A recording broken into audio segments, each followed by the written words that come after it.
less than 1% of our nation's population will ever raise their hand and promise to defend the Constitution and our country with their very lives.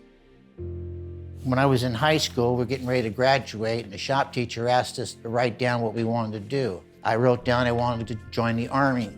After I graduated, I think I had limited options since I wasn't really prepared to go to college. And I got a letter from Uncle Sam saying, greetings from the president, because once you graduated in 67, 68, Vietnam was a hot topic. My family has always served, and so it's always just kind of been accepted that military was an option. A lot of the people who helped raise me, not the least of which was Dad. He served for 31 years in the Army. How are you not influenced by that? I was in one of the first units to go to Vietnam. We filled out our wills, so it kind of gave us a hint that we were heading into something. I always think back and think I was the lucky 50%. They decided half the class was going to Vietnam and the other half was going to South Korea. I was into South Korea because my last name started with R. You're going to Iraq as the flight line chaplain in the Al Anbar province. For me, that meant the care of our people in an area of operation. My father was now going to Vietnam. They were using Agent Orange, and as we know nowadays, it was a very bad chemical and affected him. And the operation was called Operation Utah. It was a bloodbath. There were parts of that battlefield where you could not walk without stepping on bodies. For having all the shit going on around us before that all happened, I'm sitting down there, man, and it was the loneliest feeling I ever had in my life. It was so quiet. We would fly up to the DMZ. I actually got combat pay for it. The soldier that stepped on a landmine blew all the skin right off his hand. Some of the flights were air evacuations where we had wounded troops. They were very rewarding trips because you got kids out that were banged up pretty bad. You know, the wives who are sitting back there have no idea what's going on. They don't know when they're going to get a call in the middle of the night. On that day when I'm signing my exit papers, they didn't really prepare you for any kind of transition. I got out and didn't have a plan.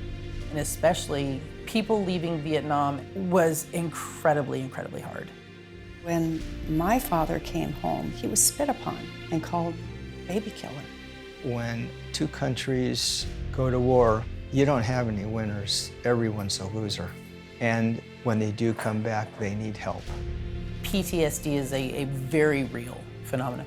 Trauma will forever profoundly change the brain, and something's going to be triggered, which is how service dogs can really help. It's like having a therapist with you 24 hours a day.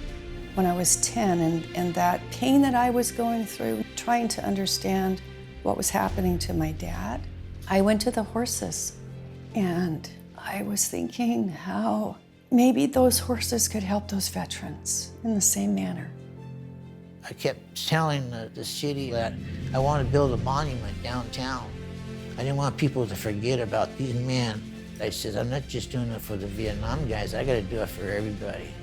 Having served in the Army, I am extremely proud, and I wouldn't change it for anything in the world.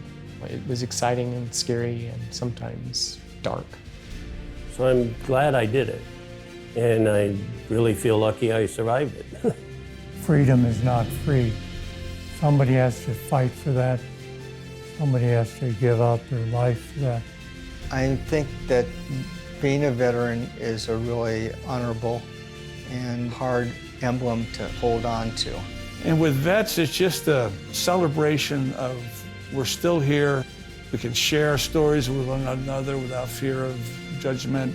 There's a camaraderie, sense of family in the military services that I don't think anyone but those that have served really understand.